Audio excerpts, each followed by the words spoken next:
Khairil Anwar juga menggunakan kata 1000. 1000. Aku mau hidup 1000 tahun lagi. Di situ ada spirit, ada semangat yang pantang menyerah. Apa trik yang Mas lakukan gitu? Kan tidak semua orang bisa seperti itu juga. Gini, saya hampir tidak pernah melihat penanda kilometer.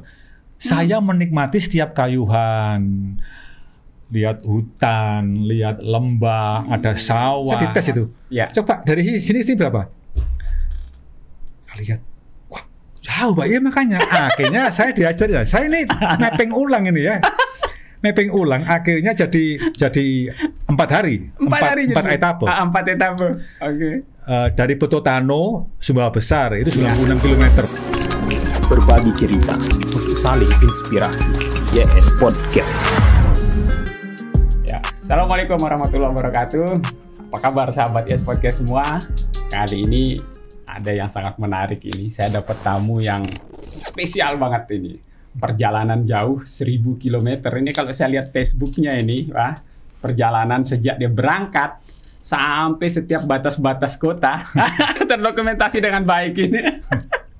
Sudah ada Pak Made Wirya bersama saya di sini. Ini mengangkat judul Aku Ingin Hidup 1000 km Lagi. Ini waduh sangat luar biasa ini bagi kita yang generasi muda ini. Masih generasi muda apa enggak ya? Nanti kita tanya ya. Pak Made Wirya, ya panggil Mas saja ya. Siap. Ya, sudah ada hadir Mas Made Wirya di sini. Jadi kita akan mencari tahu nih apa motivasi beliau dari Gresik mau ke Labuan Bajo. 1000 km ditempuh. Sebenarnya apa ya? Gaya-gayaan atau apa sih? Nah, gimana sih? Iya. Mas, gimana sejak memutuskan untuk sebuah misi ini? Iya, sebenarnya rencana ke Labuan Bajo sudah setahun yang lalu ya. Oke. Tahun yang lalu saya sudah bikin mapping jalurnya dari Gresik sampai Labuan Bajo itu jarak darat menurut Google Map itu darat ya, 1000 kilo, lebih dikit lah. Lebih ya. Cuman saya gunakan 1000, ya, kan 1000 lebih sebenarnya itu. Nah, saya rencanakan bulan April tanggal 22. Kenapa tanggal 22 waktu itu? Karena itu Hari Bumi. Hari Bumi. Hari Bumi. 22 April. Jadi ada kaitannya lah ya. Saya memang sudah sejak lama berusaha untuk mengurangi jejak karbon. Kenapa saya memilih bersepeda ya kan? Tapi tanggal 25 Maret saya harus operasi ambeien. Ya, itu penyakit yang sudah saya cerita sejak lama. Terus akhirnya harus operasi. Udah operasi 3 bulan, harus istirahat total, nggak bisa kemana-mana. Dokternya bilang, oke Pak, kalau sudah 3 bulan boleh. Nah, ternyata benar.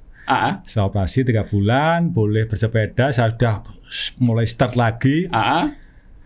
Terus dapat latihan 2 bulan, lutut kiri saya kena. Waduh. Cedera. Sebenarnya itu misi pemanasan dulu ya? Oh iya, iya. Jadi, wah, saya waktu itu juga agak putus asa ya. Orang bersepeda itu yang paling utama kaki kan? Kaki cedera. Saya jujur aja waktu itu saya agak putus asa ya. Dan setelah saya menjalani terapi, menjalani pengobatan ini itu dan sembuh. Akhirnya saya harus cari tanggal yang tepat ini ya. Saya harus mencari momen lah paling momentum minimal lagi, itu tanggal itu mudah saya ingat. Ya kan? Akhirnya setelah istirahat beberapa bulan, karena waktu itu harus istirahat beberapa bulan, harus. Saya mengikuti apa kata medisnya kan. Ya, berarti 5 bulan ya? Iya. Total gitu. Sebenarnya belum boleh. Cuma saya sudah nggak tahan. Ngebet pokoknya. Iya.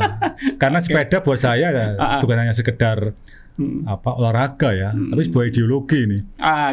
Bersepeda ya. Iya. Jadi terus akhirnya datanglah bulan Oktober. Saya pikir, habis gini November ya, bilang gitu kan. Iya. November ada tanggal yang sangat bagus untuk dijadikan momen bersepeda itu 10 November, Hari Pahlawan. Hari Pahlawan. Akhirnya saya memutuskan untuk bersepeda pada Hari Pahlawan. Saya ingin memperingati Hari Pahlawan, mengenang jasa para pahlawan. Tidak hanya para pahlawan nasional, pahlawan-pahlawan dengan P besar, tapi pahlawan-pahlawan dengan P kecil, orang-orang yang berjasa pada hidup saya. Utamanya ibu saya. Ada momen tersendiri dengan ibu? Oh ya jelas lah, ibu bagaimanapun. Ada tanggal itu nggak? Oh enggak. Kan saya anggap juga pahlawan ya. Pahlawan dalam hidup. Terus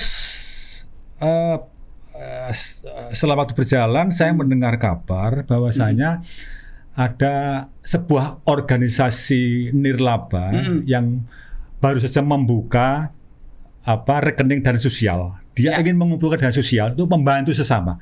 Dan entah karena kurang publikasi barangkali, belum banyak yang mendonasikan.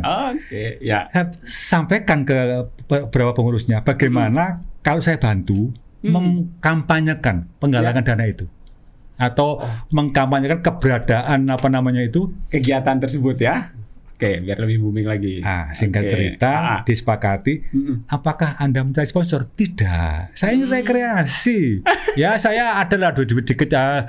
Sepeda itu nggak mahal-mahal lah. Makan paling tiap hari kita makan. Hotel yang cari murah-murah. Nanti nggak dapat hotel yang nginep di rumah kawan.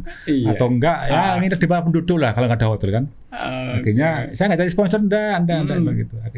Gitu. Akhirnya organisasi yang menginisiasi. Gitu. Jadi gayung bersambut ini ya. Gayung bersambut. Nah, kenapa saya menggunakan frasa 1000 kilometer lagi? 1000 kilometer. Ya. 1000 kilometer itu angkanya eksotik gitu. Betul. Wah, orang bisa bilang maaf. 1000 maaf. Nah, kan eksotik kan? Terus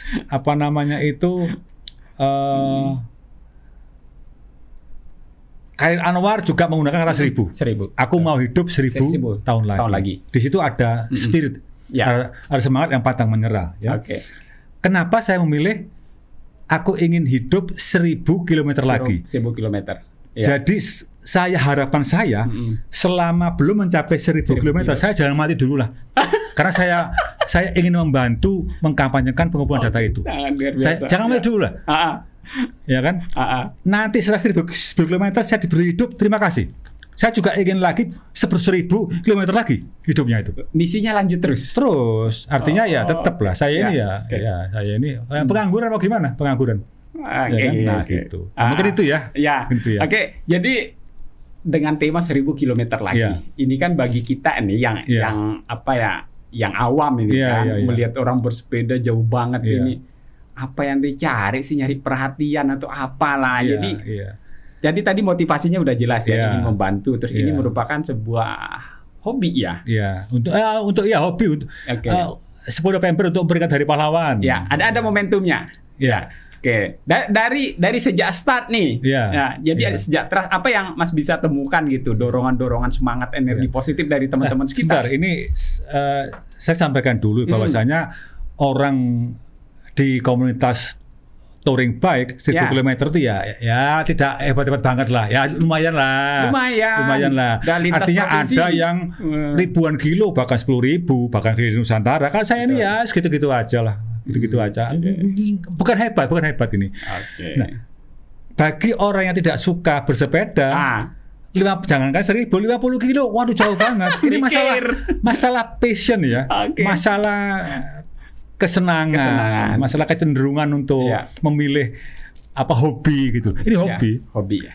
Kalau orang Jawa bilang kelangenan, hobi, kesukaan, hobi memancing. Saya pun kalau ditanya kawan yang kebetulan itu suka memancing, kamu kok gila ya bersepeda jauh-jauh loh. Kamu juga gila. Saya nggak akan tahan loh mancing berhari-hari kayak kamu. Sama sebenarnya.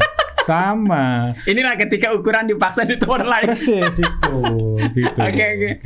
Oke. Jadi memutuskan untuk 1000 kilo sampai pada akhirnya di Labuan Bajo. Misinya nanti ya.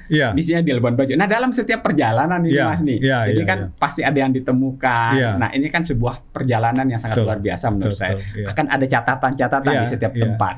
Nah selama ini, nah boleh nggak dari start ini apa yang Mas temukan gitu loh, poin-poin penting yang menjadikan bahwa misi ini harus saya tuntaskan. Jadi gini, pada hari pertama saya sempat mengalami demotivasi, jujur aja. Demotivasi. Karena apa? Tiba-tiba perjalanan saya menjadi viral dan saya nggak suka jadi artis ya. Tiba-tiba banyak orang telepon, banyak orang WA. Saya nggak nyaman, jujur aja. Dan saya jujur aja agak marah waktu itu ya. Saya genjot sepeda itu dari Gresik sampai Situbondo, gerbang Situbondo, Utama Raya. SPB Utama Raya itu jaraknya dari Gresik 164 km. Itu dengan kecepatan 21 km per jam average rata-rata. Dan ini membuat saya sakit ya, saya semalam nggak bisa tidur. Karena ini viral gitu loh. Saya nggak nyaman gitu loh. Saya nggak nyaman juga. Saya sebelumnya itu ya sepeda ya nggak ada publikasi, tenang-tenang aja, saya suka. Dan setiap kali saya perjalanan itu saya tulis, saya bikin artikel. Saya kan suka-suka nulis lah, hobi aja sih. Saya posting di Facebook dulu ketika masih, bahkan beberapa saya posting di media online punya kawan kan. Ya senang-senang aja, buat senang-senang aja. Tapi ketika ini jadi viral dan banyak orang, saya nggak nyaman, jujur aja. Wah, ada sempat muncul. Iya. Itu wah, ini ngapain juga ya? Saya nggak nyaman, jujur aja. Saya nggak suka jadi artis dulu, nggak suka. Nggak suka. Ketika saya hanya hari pertama semalam, saya hanya tidur 3 jam. Dan itu celaka banget kalau diteruskan. Saya udah down ini. Aduh. Ini masih ada ratusan kilometer lagi. Harus bagaimana ini? Oke lah, saya tenangkan. Ya. Saya mulai melepaskan kekecewaan saya itu kan. Kemarahan saya lepaskan.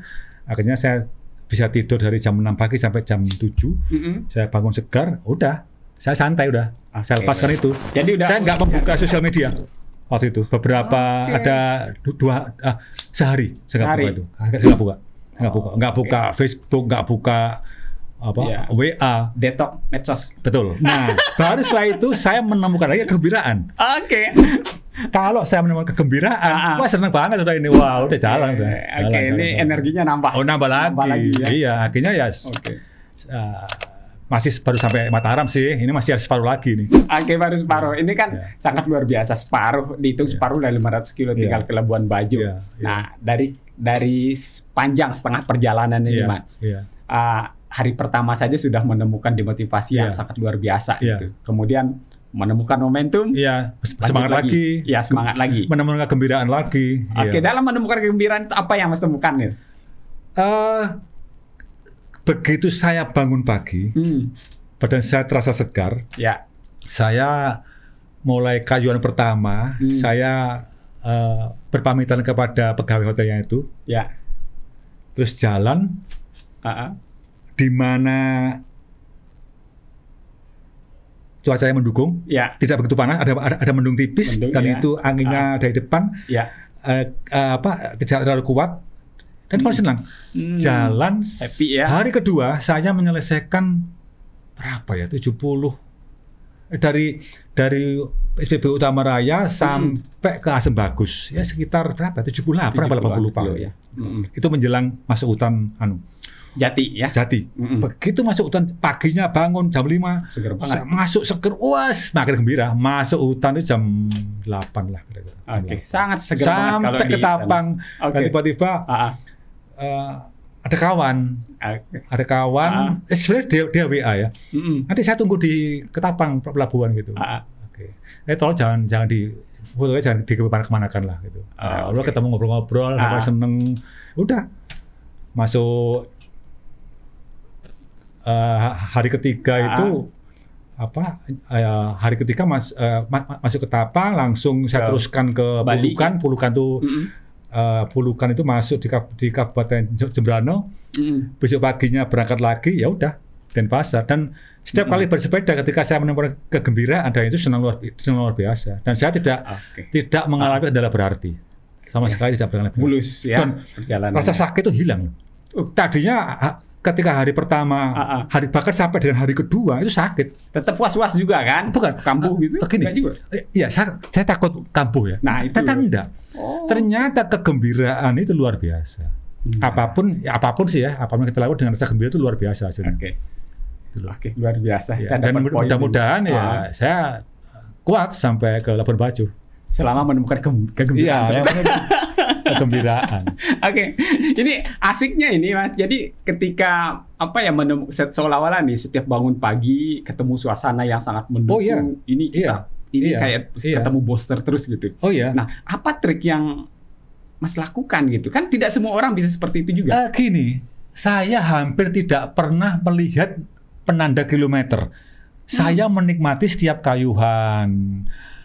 Lihat hutan, lihat lembah, ada sawah, ada orang lewat petani-petani yang bawa hasil bumi. Ya bahkan sesekali dipotong oleh truk ya nggak masalah juga.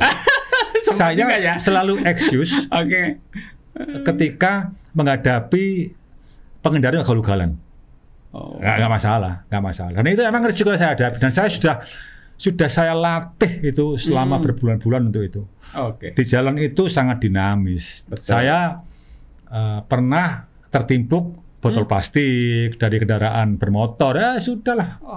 Terus kena cipratan ludah gitu. Orang meludah. Terus ya udah diterima aja. Cuman nggak sering, ya pernah. Nggak masalah. Tapi kan sekali cipuk itu kan. Oh iya. Tapi tetap saya maafkan lah. Mereka nggak akan mungkin sengaja. Dia nggak tahu. Dia nggak tahu. Nggak akan mungkin sengaja dia. Dan saya nggak akan mencari musuh di jalan. Saya sendiri kan. Saya mencari kawan sebanyak-banyaknya. Ini kan perjalanan bersepeda. Iya. Mungkin ya, misalnya pernah dengar nih di jalan ini kayaknya berbahaya. Misalnya di Hutan Jati. Iya. Ini kan. Mohon maaf ini yang pakai sepeda kan risikonya lebih besar ini. Jadi untuk membuang kekhawatiran itu yang Mas lakukan ini? Jadi gini, perjalanan ini ada sedikit nekatnya, tapi lebih kepada persiapan yang matang. Pertama itu persiapan fisik, mental itu penting. Yang kedua sepeda. Karena apa?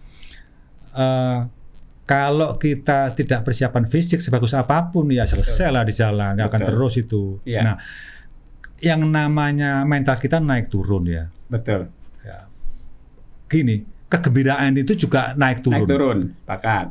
Ketika siang, di mana matahari tepat di kepala kita, panas lah. Panas banget. Apalagi setelah makan siang ngantuk timbul. Penyakit itu kamu. Celakanya tidak ada pemandangan yang bisa dilihat. Misalnya gini, sawah habis dipanen, kering. Kanan itu hanya rumah-rumah penduduk. Saya kadang mikir gini, saya ngapain juga ya? Pernah muncul juga itu. Saya ngapain juga nih? Nah, awal-awal saya nangis itu. Nangis saya. Juga merasa saya ngapain gitu loh. Saya ngapain juga ya? Nangis saya. Perjalanan masih panjang. Iya. Nggak yang hari ini, yang awal-awal dulu, yang waktu. Ya. Terus saya bilang, enggak lah. Ini kesenangan saya loh. Ini pilihan hobi saya gitu loh. Akhirnya makanya saya setiap kali bepergian itu saya selalu masang ini mendengarkan Spotify lewat earphone yang yang motivasi Jadi kalau saya lagi suntuk gitu ya itu gitu. Saya dengarkan musik gitu.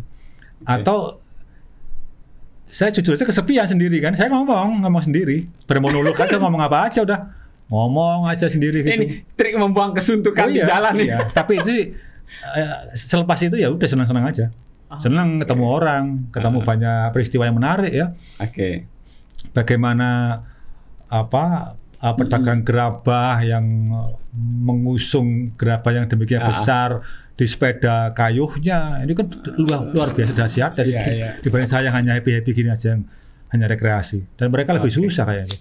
Saya kalau lagi suntuk gitu ya, saya ingat itu, saya nggak ada apa-apa saya ini. Ketemu booster di jalan, sangat lega, enak gitu. Jadi motivasi. Nah, dalam menghadapi tantangan-tantangan berikutnya, kebayang nggak ini Pulau Sumbawa besok mulai saya belum pernah loh. Nah ini gimana membayangkan Pulau Sumbawa itu panjang sampai ke Bima. Tadinya itu saya salah mapping. Saya pikir dalam 3 etape sampai. Ternyata untungnya saya di kapal tadi itu ketemu seseorang, pengusaha dia, yang sering melewati jalur Bali, Lombok, Sumbawa naik mobil, sangat hafal dia. Saya nanti berapa hari? Saya bilang 3 hari, dia diem aja gini kan, 3 hari ya. Jauh loh jaraknya, ya sudah saya hitung Pak, saya bilang gitu. Ternyata saya dites itu. Coba dari sini berapa? Saya lihat, wah jauh Pak, iya makanya. Akhirnya saya diajar ya, saya ini mapping ulang ini ya. Mapping ulang, akhirnya jadi 4 hari. 4 etape. 4 etape. Oke.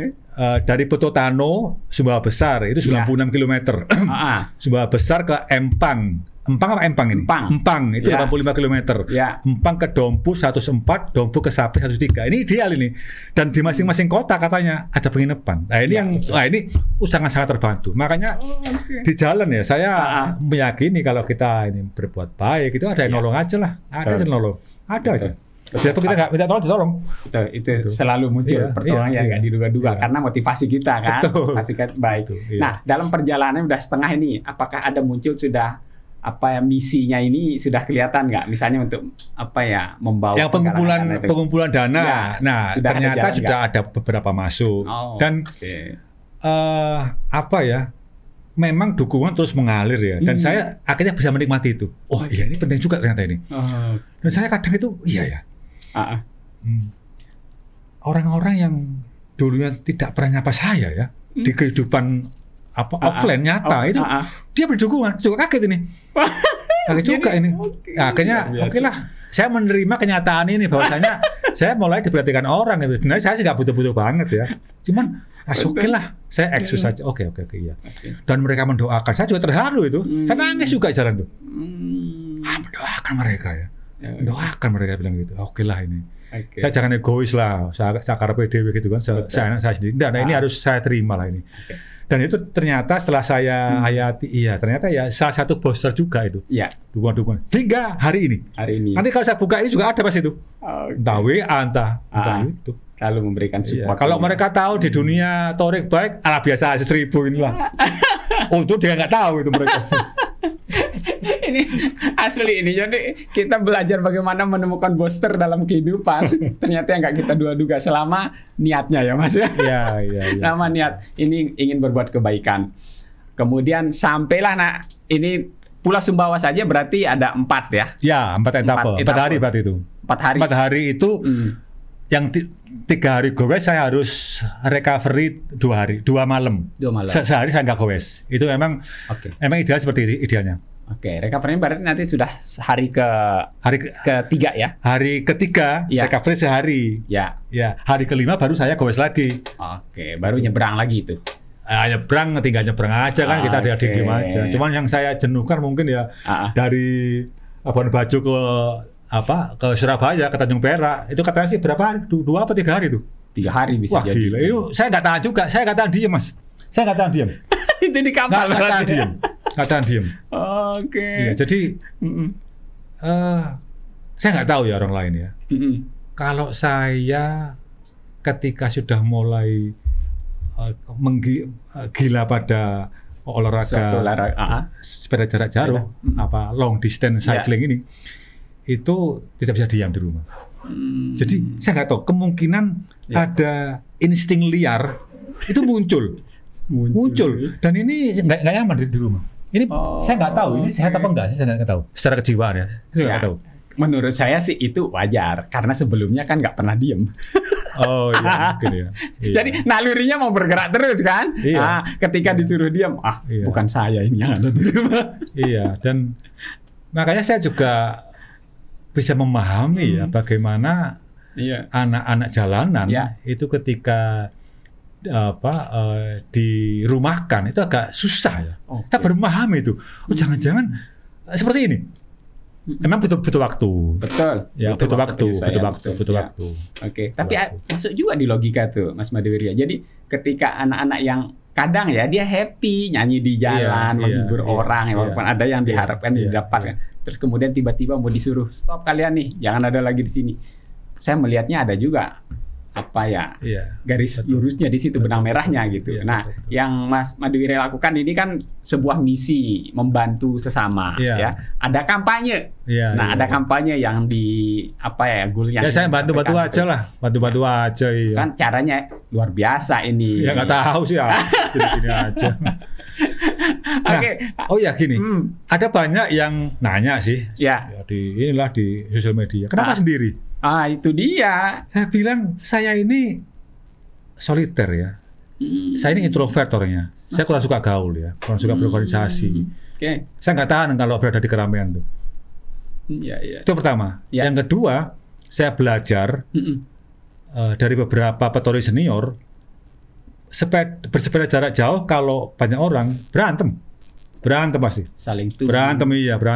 Saling tunggu itu penyakit. Berantem iya. Oh gitu. Hal sepele. Saya sih nggak pernah rame-rame ya. Nggak pernah rame-rame. Yang cerita teman-teman. Udah duluan kan. Masalah sepele aja. Milih depot, milih makan gitu. Makan, betul. Dan ini aja sana berantem. Kalau jalan 100-200 kilo belum masalah, tapi setelah lebih dari itu capeknya luar biasa dan jenuh luar biasa berantem mereka. Saya nggak suka. Ya karena saya juga introvert, saya juga soliter, saya juga justru menikmati ketika saya sendiri. Iya. Ya, kalau mau dibilang aneh silakan saya silakan menilai sendiri. Yang penting saya happy, saya senang, saya menikmati. Ya, nikmatilah perjalanan ini. Data juga tidak menyusahkan orang lain juga. Syukur-syukur nanti ada manfaatnya. Nah, itu dia nih. Syukur-syukur, kalau enggak ya nggak apa-apa. Saya sendiri, saya suka. Nah, kalau kita ngukur manfaat nih, jadi kan ya terserah kan yang lain mau menilai seperti apa. Tapi kan ada sebuah misi ini, Mas Madywira yang dibawa gitu. Nah, dalam mau menempuhkan separuh lagi. Separuh. Apa yang diinginkan, ini kan sudah terlihat nih bahwa sudah ada tanggapan. Ada tanggapan. Sudah ada support, ada ini. Nah, harapannya ketika nanti balik lagi, balik lagi ke Gresik ini. Nah, kalau sudah melihat embrio-embrio dukungan ini, kira-kira boleh kan berharap lebih kan dari ini? Nah, gimana kira-kira Mas Madu? Ya harapan saya yang mendukung secara moral, mendukung doa, mendukung semangat. Ya kalau bisa kalau punya kelebihan rezeki yang mendukung dana juga lah bukan buat saya, bukan dimasukkan ke rekening dana sosial yang milik organisasi itu kan. Ini organisasi sepuh, organisasi para orang tua lah, ya kan. Sekalian kampanyekan aja menghadap ke sini. Nah ini nih kameranya di sini Mas. Ya barangkali bapak-bapak ibu semua yang berkelebihan rezeki, pengen berderma, ya silakan lah transfer uangnya ke rekening Himen PG namanya itu. Gitu. Nanti saya minta flyernya, saya ingin tampilkan juga. Ya, boleh ya? Ini cut dulu ya. Dengan catatan ada izin dari ketua. Iya kan, nggak enak kan? Nanti dipotong nanti nih ya. Siap, diizin dulu. Harus izin dulu. Betul. Ya, nanti agar misi yang sangat luar biasa ini kan membawa manfaat sebesar-besarnya. Itu jadinya kan dekat ini ya. Podcast ini kan saya juga tanpa sepengetahuan mereka kan. Betul. Kalau ngomong soal pribadi saya tapi kalau sesuatu menyangkut organisasi kan nggak enak saya kan. Wah ini kan saya belum izin kan, jadi nggak enak gitu loh. Siap. Ya, sambil izin nanti kalau udah kita gas. Siap. Jadi itu prinsipnya. Siap. Dalam perjalanan ini Mas Madywira, jadi perjalanan yang sangat luar biasa, akan ada banyak catatan. Ini sebagai seorang jurnalis yang sangat hebat. Enggak, saya bukan jurnalis, saya senang nulis gitu. Pernah sih media kecil lah. Media kecil ya. Akankah ini dibawa menjadi sebuah catatan yang menarik nanti? Saya setiap perjalanan saya yang ke Mataram tahun 2021 kemarin, terus ke Jogja pulang pergi lewat Jalur Selatan. Saya nulis serial gitu loh. Saya nggak tahu nanti buat apa. Yang jelas sudah saya kumpulkan artikel-artikelnya. Ya nggak tahu buat apa. Saya senang aja.